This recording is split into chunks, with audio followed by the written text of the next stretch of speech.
Hello and welcome to Stories of Scotland, a podcast about Scottish history, mythology and folklore.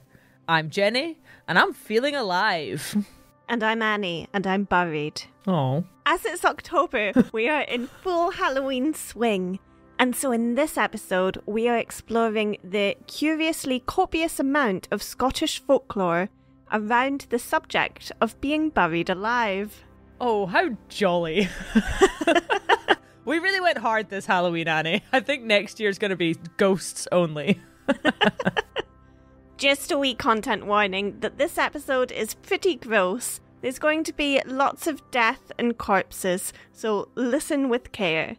If you don't fancy listening to an episode that features a lot of dead bodies, then perhaps skip this one and listen to some of our old ghosty episodes to get in the Halloween mood instead. So Jenny, what do you know about being buried alive? I know that it would suck. And for this reason, it is a very common phobia.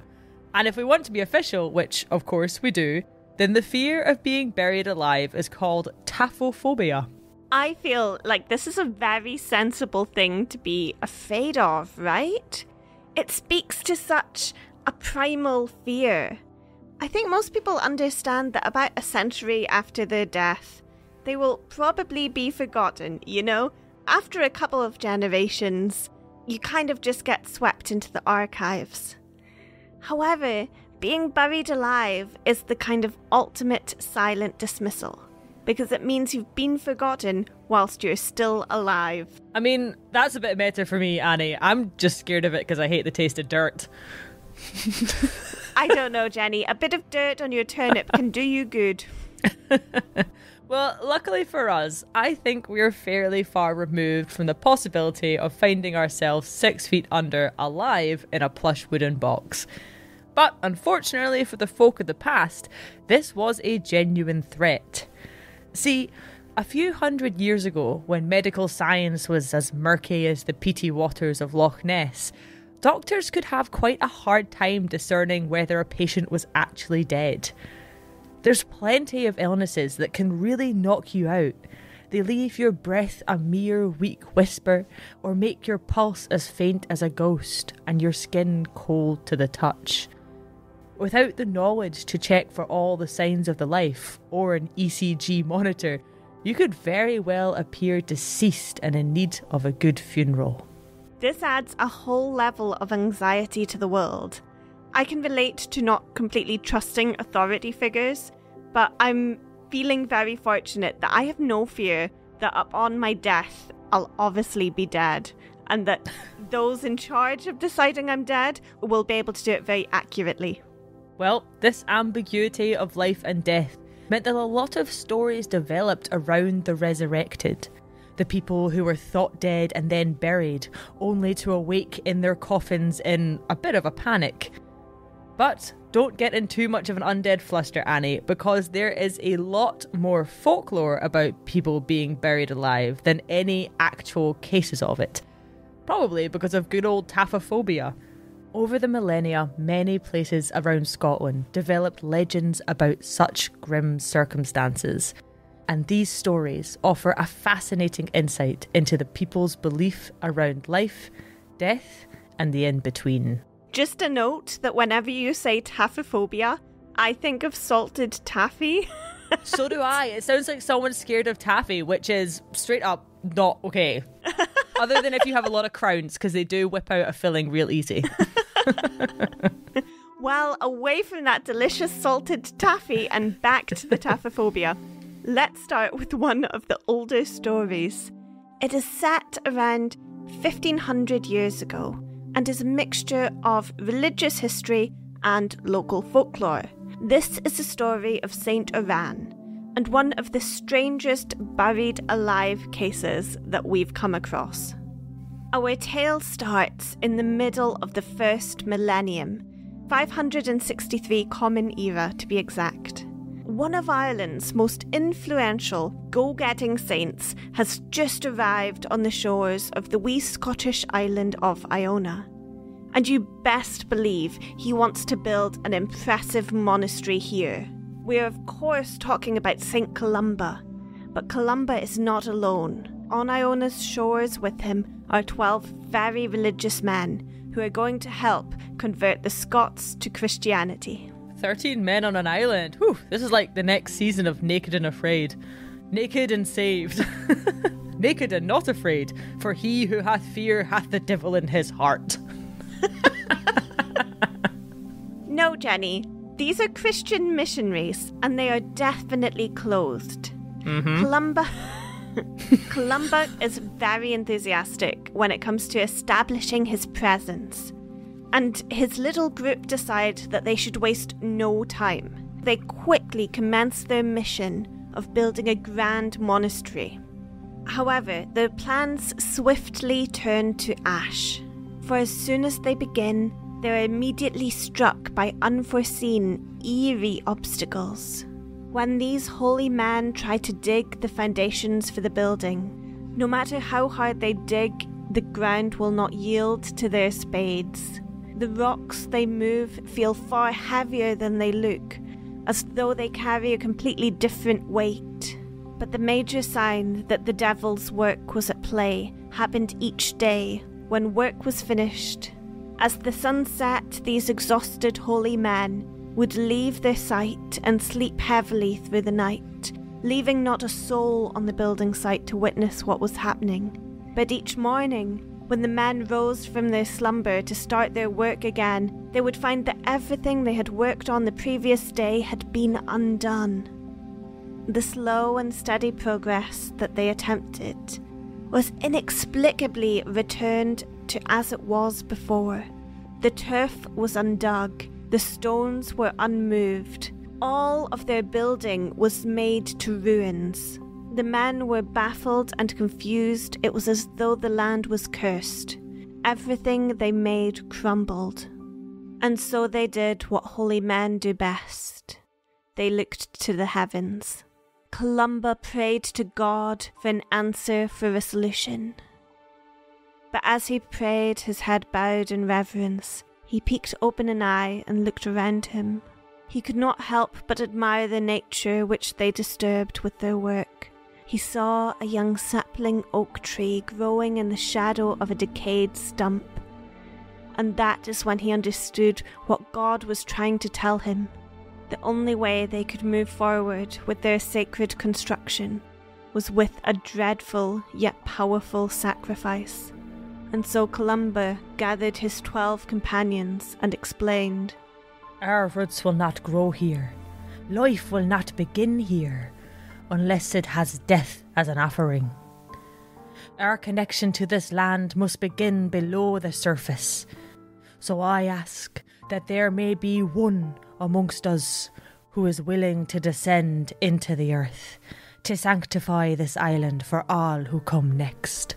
Although this question sounds very extreme, it stems from old beliefs that the spirits of the dead buried in the earth may offer a protection.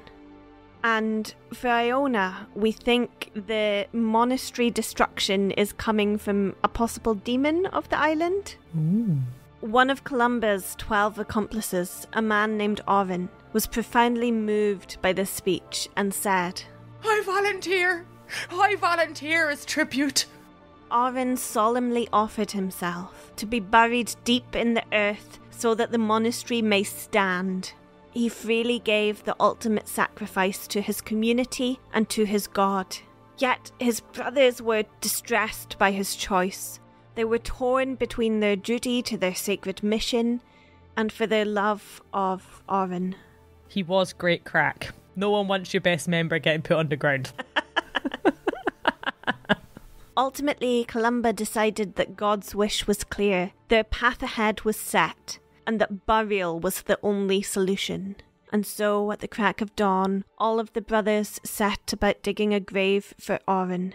As Oren lowered himself down into the damp earth, he held tightly to his faith and his resolve. This is how the holy men came to bury their brother in the earth. Even as Oren felt the soil fall on top of him, as the weight of the earth began to pile up, he did not question his choice. by sunset there was an offering within the land to consecrate it, and this offering was the body of Arwen.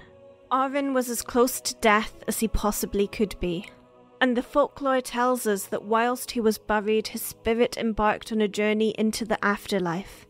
But as he travelled towards the light, it revealed to him an unspeakable truth, a truth so pure that it changed his outlook on everything he had ever believed. Yet there was nothing to be done, for Arwen was deep in the earth, entombed alive. Above the grave, however, it appeared that Arwen's sacrifice had worked. The Abbey construction was speeding along, and the holy men were delighted. It was as though the environment was now embracing their building activity. The earth easily gave way to their digging, stones were lighter to move, and timber was felled easily. But Columba had a shift in perspective.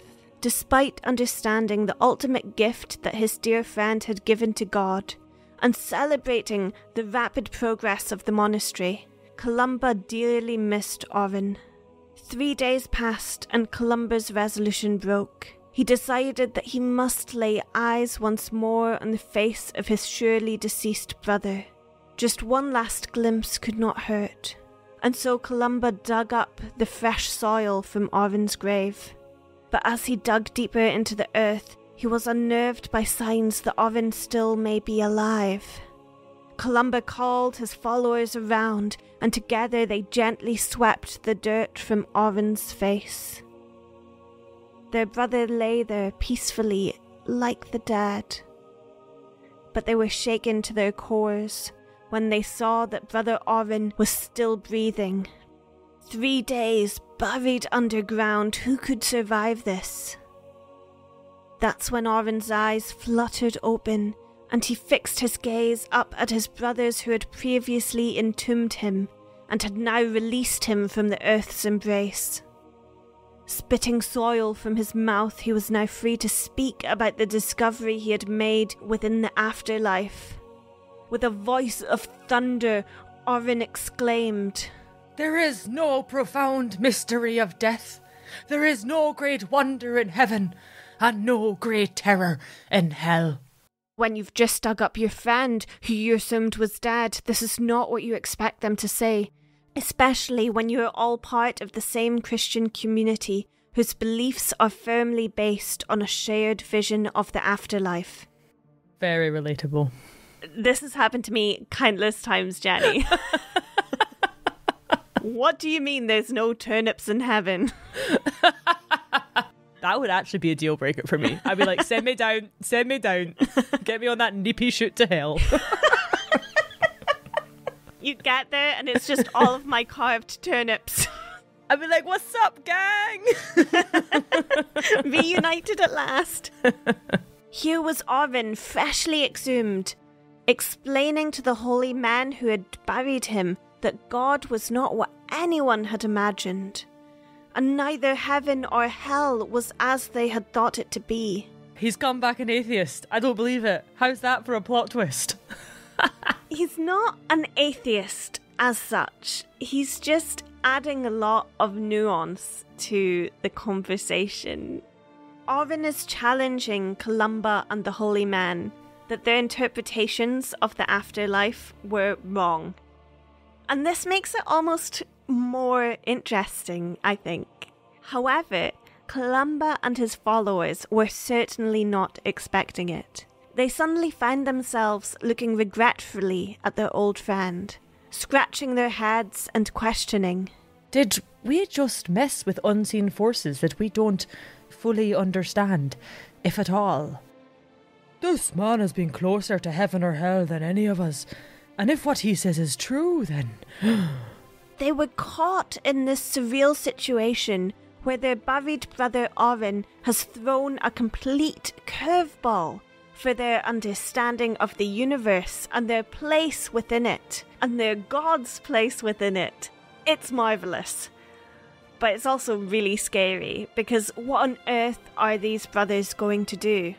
But Columba saw a very simple way of dealing with this. He raised his hands for silence around him, and cried, "Earth, to the mouth of Oren, so he will speak no more.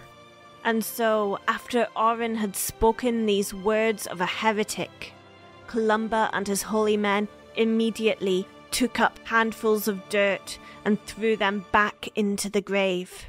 No! Oren's eyes were covered in dirt so he could not see. His mouth was filled with dirt so he could not speak. They completely reburied Oren. They chose to hold on to their reverence for his sacrifice, but they discarded all of his talk of what happens after death.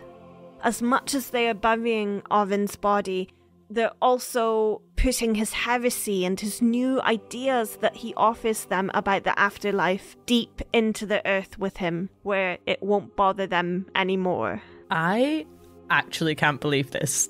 So what they would build on top of Oren's grave goes on to become the very, very famous Iona Abbey, right? Yes, so they built a monastery that was to become Iona Abbey, and it stood strong because Oren's bones lay beneath it.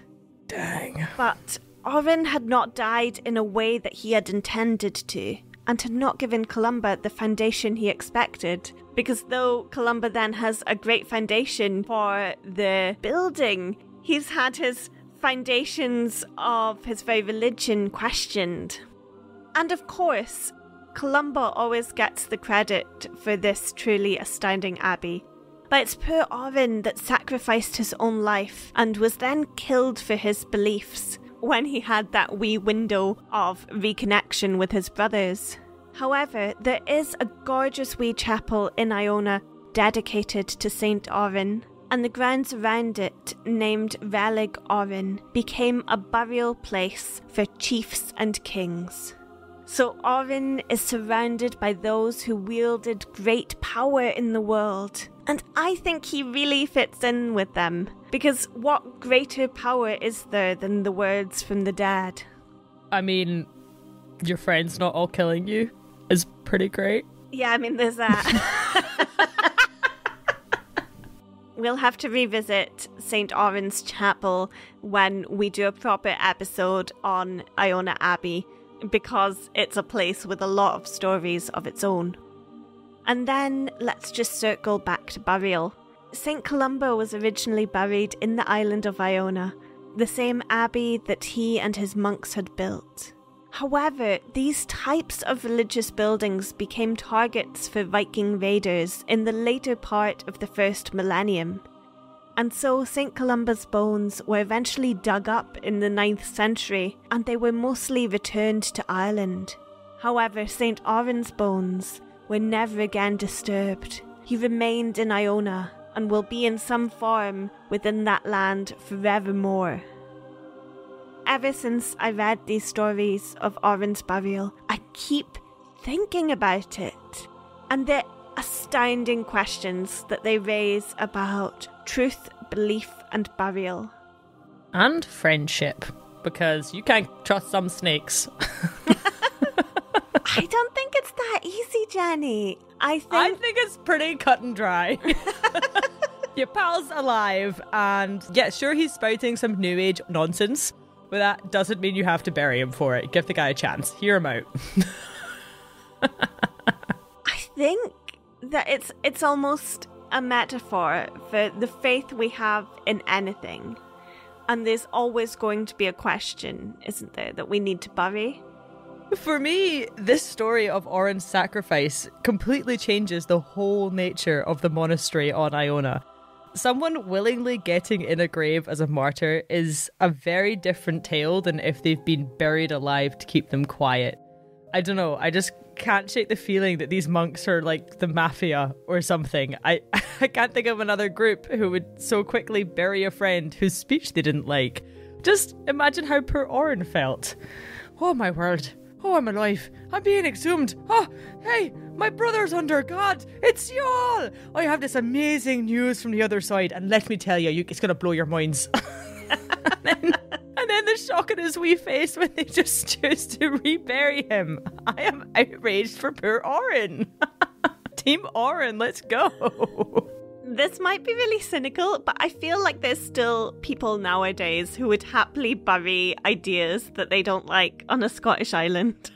Well, as long as they get a permit from Nature Scot, I'm fine with it. But not us, Annie. Not when we have a lot of digging to do for our next stories. But for now, let's insert a digging noise as an advert is most likely incoming.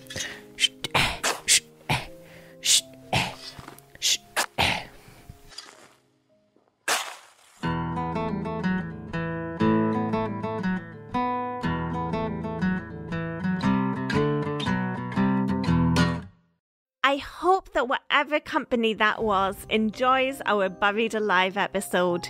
If I was a marketing manager, I'd hope to be in a podcast episode about corpses. Well, if they didn't, maybe they'll enjoy the folklore that I'm about to tell.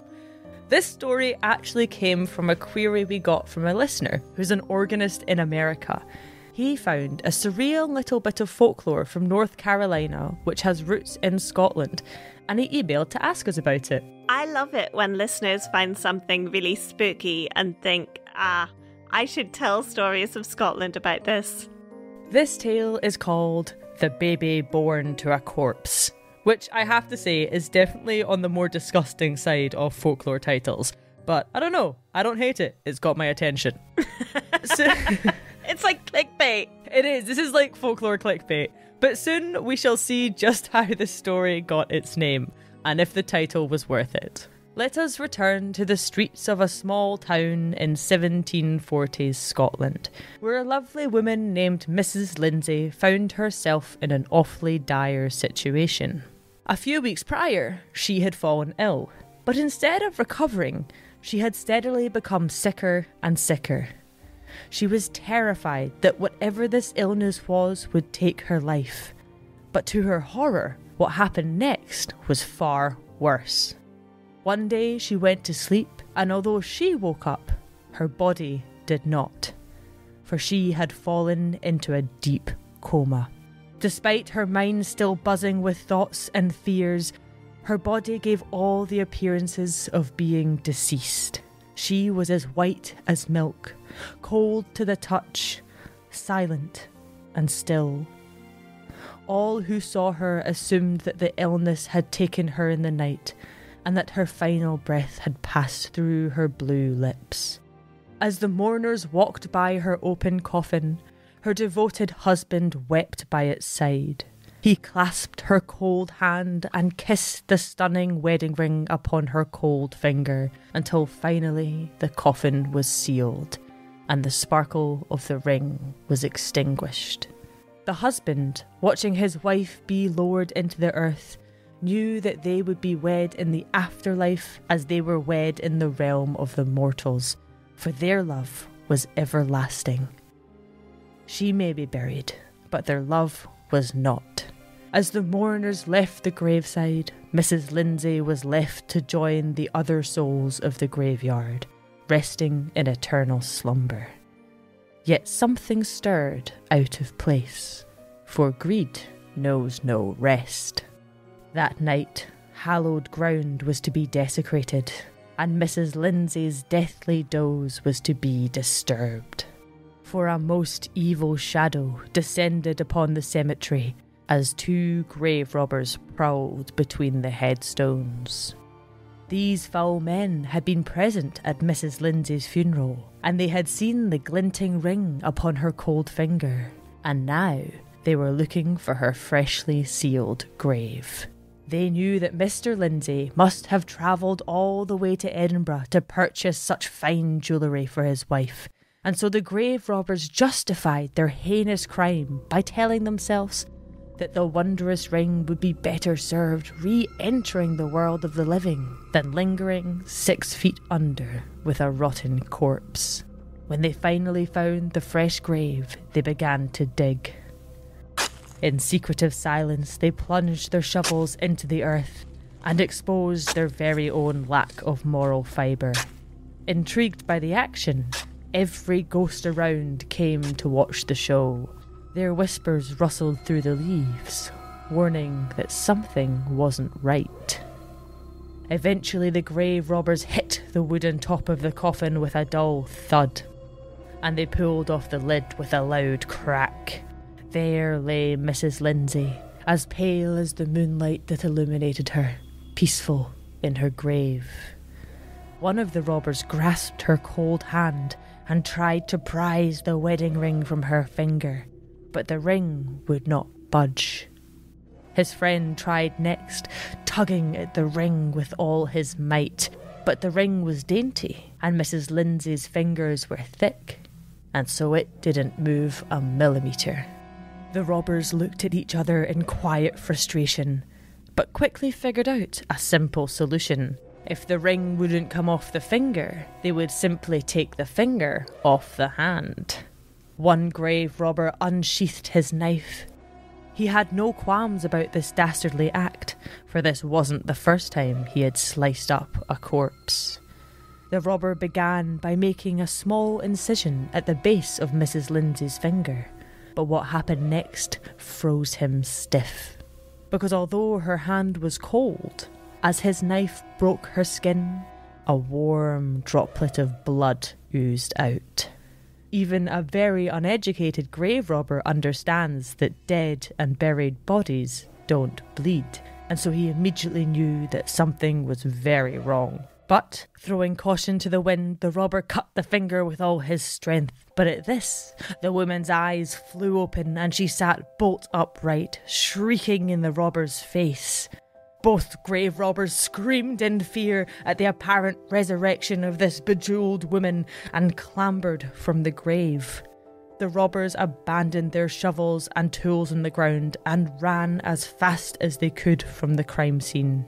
Mrs. Lindsay's continued shrieks attracted all the villagers living within a few hundred metres of the graveyard. The ghosts of the cemetery all laughed at such a spectacle. And so a small crowd gathered to see the miraculous sight of Mrs. Lindsay rise from her grave. Her husband was summoned, and he was overjoyed that his wife had indeed returned from the dead. From then, Mrs. Lindsay's family, no doubt feeling equal parts relieved and guilty, set about giving her the best care possible. She was provided with as much tea as she could drink, and as many nourishing meals as she could eat, and before long she was as fit as a fiddle that had never spent a night underground in a graveyard. Understandably, the family had a very heated conversation with their doctor, who did eventually admit that perhaps he hadn't examined Mrs. Lindsay thoroughly enough to, properly check if she really was still alive before they buried her. But ultimately, Mr. and Mrs. Lindsay were just happy to be reunited, and went on to have another blessing, a wee baby boy who they named Colin. Colin grew up to become a Presbyterian minister. He moved to America, where he had a congregation and a fair share of controversies indeed. He died in 1817 and was buried in Stewartsville Cemetery in North Carolina. But he would always be known as the man who was born to a mother who had already died. I've heard this story before about other people, often ministers and their families. I think the religious element is maybe trying to connect very pious people to the resurrection of Christ. But it never goes far enough to actually say that they were resurrected. It always pulls back and say, oh no, they just appeared dead. These stories are all part of a larger European tradition, with many variations of this tale that fall under the label of Lady with a Ring folklore. Hey, I like our name better, so there you go. But I'm not entirely convinced, once again, Annie, that this is folklore. I reckon quite a lot of women across Europe were probably just being buried alive. Nonsense, Jenny. I'm not convinced at all. I mean, there's a variation of this story with horses. Have you heard it? Nay! Actually, yes, I have. And if anything, I find this version more convincing. This story happens as before, We have the woman dying and she's buried with a precious ring, and robbers awaken her as they try to cut off her finger. But in the horse variation, the woman hauls herself out of the grave and walks back to her home wearing the dirty dress she was buried in. When she reaches her house, the door is locked, and so she knocks. A servant answers, but he straight up nopes and refuses her any entry. Terrified, he exclaims that she is a ghost and insists that instead of entering her old mortal home, she must ascend to heaven ASAP. The servant is so passionate in his belief that he exclaims, "It would be as impossible for you to return from the dead as it would be for the horses to let themselves out of the stables, open up the back door and run up the stairs of the house." But often when people have such conviction, the fates laugh Annie, because just then a pair of horses poked their heads out of the attic window and neighed proudly. Seeing this, the servant realised his mistake and therefore decided that the woman could not be a ghost. What's not convincing about this, Annie? Deep down, we all know that stair-climbing horses were the ultimate symbol of being alive. That's what Oren saw whilst on the edge of life. I don't go to a party unless I know there's going to be horses upstairs. Blind Boys unreleased, there's a horse upstairs. No, to be honest, if I'd made a comparison to anything to horses in the attic, and then a lovely pair of horses appeared in my attic, I would definitely think that there were supernatural forces at work. Oh yeah, I'd be calling the exorcist and the stable boy, because I'm not cleaning up that mess. Nevertheless, I find this a fascinating story, and people clearly found it so powerful that it travelled across Europe and then eventually even made its way over to North Carolina. There's a few things about this story that I find interesting. It speaks to the objects that families are choosing to bury their loved ones with.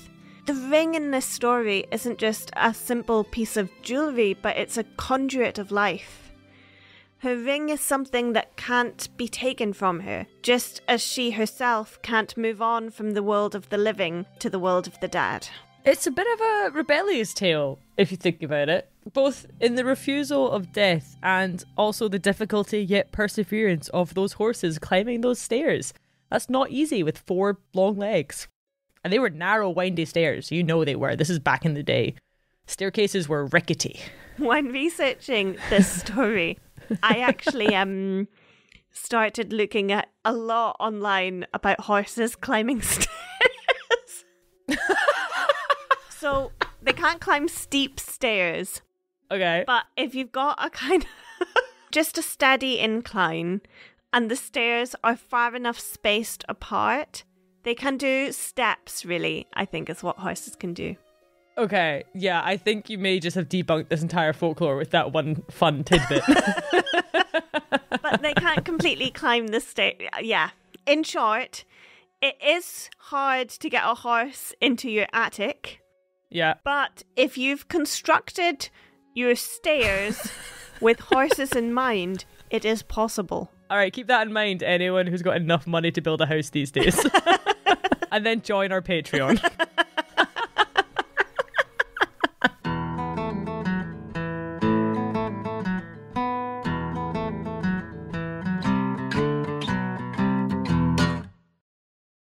Folklore of people being buried alive peaked in the 19th century because Victorians romanticised everything, especially the boundary between life and death. These ideas soaked into the cultural imagination, to the point that there were people across the globe patenting special coffins that were designed so that you could alert the outside world to your predicament if you found yourself in the situation of being buried alive. The most popular design that you'll find is a little tube that pokes out, connecting the coffin to a little box above the ground. In this little box is a bell, and the tube connects the bell to the coffin where there's a little rope that you can be buried with in your hand so that if you wake up in the coffin, you can just pull the rope and people above the ground will hear the bell ringing and know that you're still alive. Ding dong, the witch is not dead.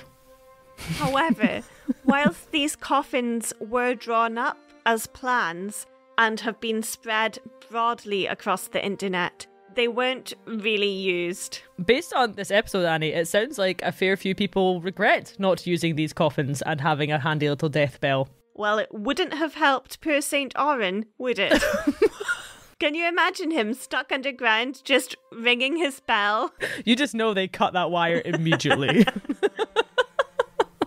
Columba and his buddies pretending they don't hear it as they're making some stained glass windows. But this brings us on to stories of people buried alive as a punishment, which we do have a couple of tales of in Scotland. Yes, we have a case of immurement, which is less about being buried alive and more about being walled in alive. This punishment essentially condemned someone to dehydrating and starving inside a walled cell.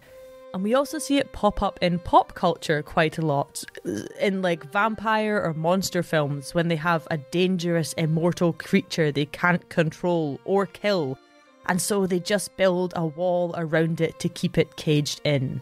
Well, Jenny, the monster that we're about to face is sexism. Sir Walter Scott wrote a little kind of side note about the ruined Abbey of Coldingham. He highlighted how religious people were sometimes immured in the walls of buildings for breaking their oaths of abstinence, and especially chastity when it comes to nuns. This goes right back to Roman times with the Vestals, also known as the Vestal Virgins, who were the priestesses of Vesta, the goddess of Rome's sacred hearth and flame. These girls were taken as children and trained to be priestesses, and they faced the severe punishment of immurement if they broke their chastity oath. Oh, gosh, that's awful. Walter Scott suggested that amongst the ruins of the Abbey of Coldingham, the remains of a female skeleton were discovered. Her body was inside a niche in a wall, and from the way that she was positioned, they assumed that she may have been immured. However, the way I read it, I think Walter Scott was making a bit of a guess at this, so I don't really trust his information, but I think there's enough there worth mentioning. He was a rather imaginative fellow and big on the romanticisation, so I think you're probably right. What I was not expecting in this episode was how much Victorians romanticise being buried alive. It's interesting that he thought the positioning of her remains pointed to immurement and not the fact that she was found in a hole in the wall. You know, I feel like that should be enough. Well, you can be buried dead in a hole in a wall, and that is much better than being walled in alive. I suppose, but this is actually one of the reasons why Victorians thought that being buried alive was far more common than it actually was. Because dead bodies don't remain completely still. They move as they decompose or are disrupted by animals. So if you were to exhume a body, it may look like the person was buried alive when actually they've just decomposed in a particular way. The bones fall how they fall, Jenny. We do have some other Scottish lore of a punishment burial, and this is the pretty brutal legend of a young woman buried alive in Inverall. She doesn't have a name in the story, but we'll call her Jean, as that's the local name for a ghost that pops up in the area. This tale takes place at Inverall House, which is this great 3-storey mansion, a tower house that has been constantly transformed over the last few centuries. And because of this, it's old enough to have more than a few ghost stories. But this one, I think, is the most tragic.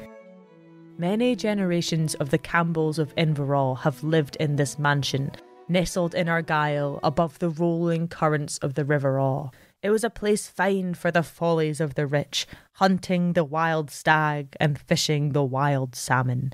Jean was a young kitchen servant who toiled hard amongst this grandeur, But as she worked, she could not ignore her heavy heart, for in it she carried a secret that she dared not speak out loud.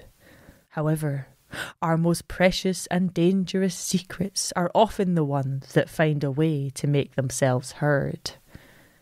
For Campbell of Inverall, the enigmatic yet pompous master of the mansion, had taken a fondness for Jean. At first, she was swept off her feet by his charisma and jewels. However, she soon discovered none of his promises were to come to anything. She was to be his mistress and nothing more. But Jean was not happy with this, and so she sought someone else for her affections. In the strong muscles of a local farmer, Jean realised that romance could be passionate, steamy, and not filled with lies and secrecy. She was delighted with how her luck had turned, and how this lovely farmer embraced her in all her wonders and flaws. However, when Campbell discovered that she had found happiness in a humble farmer, he became obsessed. A fire of jealousy raged within him, and so one dark night he cornered Jean in the kitchen and threatened her with words so horrible they could have come from the mouth of the devil himself. His fury scared Jean, and she was learning from her past mistakes. She refused to take heed of this aggressive and arrogant man's threats. And so, in the morning, she put plans in place to leave the manor house immediately. However, Campbell caught wind of this, and it added fuel to his growing bonfire of rage. So big this rage grew that he did the unthinkable. On her last night at Inverall House, Campbell kidnapped Jean, forced her into a deep grave, and proceeded to bury her alive. The earth swallowed her cries as Campbell tamped down the last of the soil. But the supernatural has a way of punishing men who believe themselves above the laws of others. As Jean's last gasps of breath passed her lips, the fairy folk took pity on her suffering soul, for they had admired Jean's discoveries of love, her frolics in life, and her unyielding spirit, and so they decided to welcome her into the folds of the fairy folk. They used their ancient magic to transform her into a glass stick, and with this they breathed eternal life into her soul. Below the earth, Jean found herself new, but now she was half human, half ghost. Her common work clothes were gone, and replaced by a long green dress which was so splendid she had never witnessed anything like it before. The first thing Jean did when she crawled from her grave was visit her farmer lover for one final rendezvous, to say farewell, as she was no longer made for the world of the living. Once this tender goodbye was over, she turned her goal in death to haunting Campbell of Inverall in every possible way. Yay! Yes! Glastic, get him! In the Inverall mansion, whenever there was water used for anything, Jean would use her ghostly powers to spill it. She would rearrange all his furniture, and sometimes just threw it around with the other fairy folk for fun. All of Campbell's important paperwork would unexpectedly catch fire, and when he went to fetch a jug of water to pour over it, oh, what do you know, it's tipped everywhere but the flames. Whenever Campbell tried to entertain friends in his home, he would find himself humiliated by a series of unfortunate accidents, all of which, of course, were caused by his bitter glass-stick poltergeist. As he slept, she would sing lullabies of retribution, which brought him nightmares of hell. When he tried to pray, she would whisper his worst sins back to him. Never in his life did Campbell ever feel a moment of peace again. For years and years, many saw Jean in the witching hour, late at night in her flowing green dress. For this, they nicknamed her Green Jean. And yet nowadays, Her presence is no longer felt in Inverall House. For when her farmer, who she had loved in life, himself grew old and died, Jane decided to join him in the afterlife. Whether she reclaimed her mortal soul or whether she invited the farmer to the supernatural realm, we'll never know. But I guarantee that the pair are together for eternity, bound by an otherworldly understanding of both life, death, and a few good poltergeisty tricks. Well, that's a really sad, really strange story. Jenny, you're bringing the heartbreak. Heartbreak but revenge is a great revenge story. There's nothing I love more than when ghosts decide that petty annoyances for the rest of eternity are the ultimate revenge. That's me. That's what I'm going to do. Glastics are one of the most curious creatures from Scottish folklore. Sometimes they're even wearing long green dresses to disguise their legs, which are goat legs, like a fawn. If I had goat legs, I would be showing them off. I think love is a major theme for all of the buried alive stories. Love is either getting you into trouble or bringing you back from the dead. I'm not so sure, Annie, because I came across multiple oral histories which shared a similar plot. A plot in which a spouse would be burying their dead loved one, but then they'd hear screams from the coffin within. Then they'd just go ahead with the burial anyway. The whole community would be at the funeral, just giving each other the awkward side-eye, but no one would intervene. Those are just stories though, Jenny. Simple manifestations of grief, playing on people's imagination. I don't know. A lot of this lore adds that the grave would be dug up weeks later, and the body would have moved, proving further that the person was indeed buried alive. However, as we said before, all the living beings, from microscopic to mammal, who take sustenance from corpses, can shift the way that a body was lying, thus giving the illusion of pre-mortem movement. However, Jenny, I think I finally had enough of dead bodies. Okay, one final one. You'll like it, I promise. It's a very quick one. So, one day, a wee old woman who everyone sort of knew was a witch foresaw her own funeral. And so, she demanded that when she die, she be buried with a big box of nuts that she had painstakingly collected. And then, at her funeral, everyone was made very uneasy when they could hear the cracking of nuts emanating from inside the wooden box. This actually sounds like something my granny would do. She loves mixed nuts. And she loves a good trick as well. But is it bad that this has now made me hungry? Yes, that is bad. Then we need to wrap this up. All right. What a weird episode.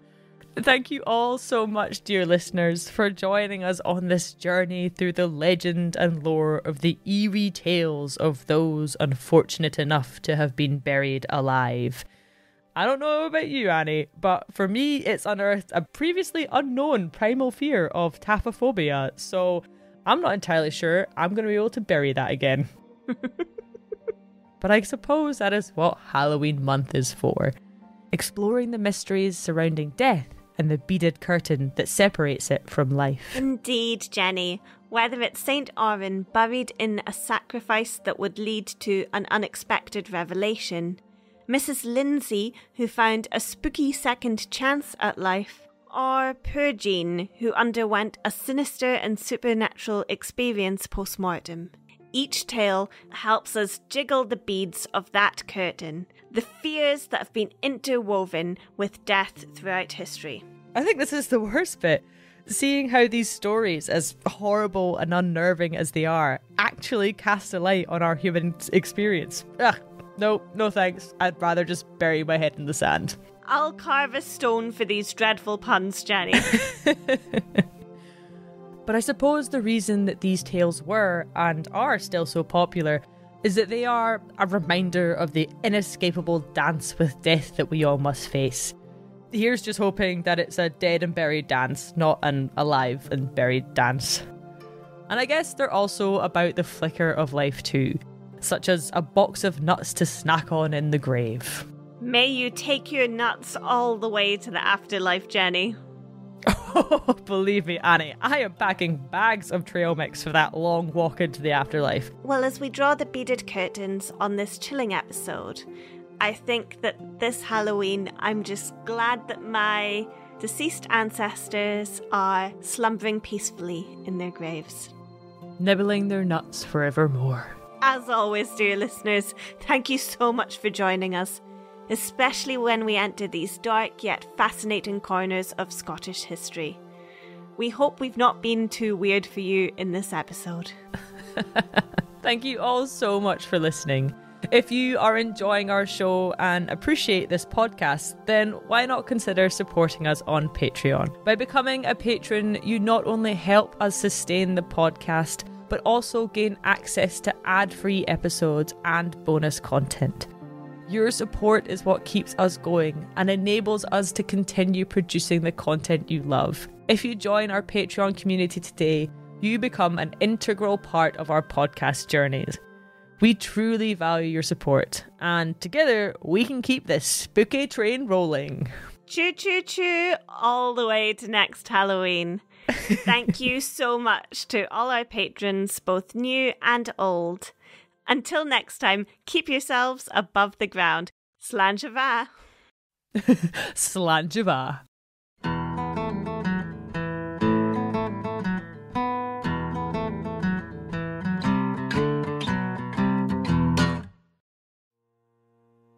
Sorry, there's a siren now.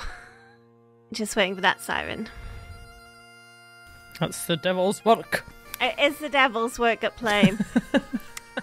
It's always the devil's work to disguise their legs, which are goat legs, like a fawn. If I had goat legs, I would be showing them off. You'd be surprised how many women are into hairy legs. Oh, believe me, Annie, I am packing bags of trail mix for that long walk into the afterlife.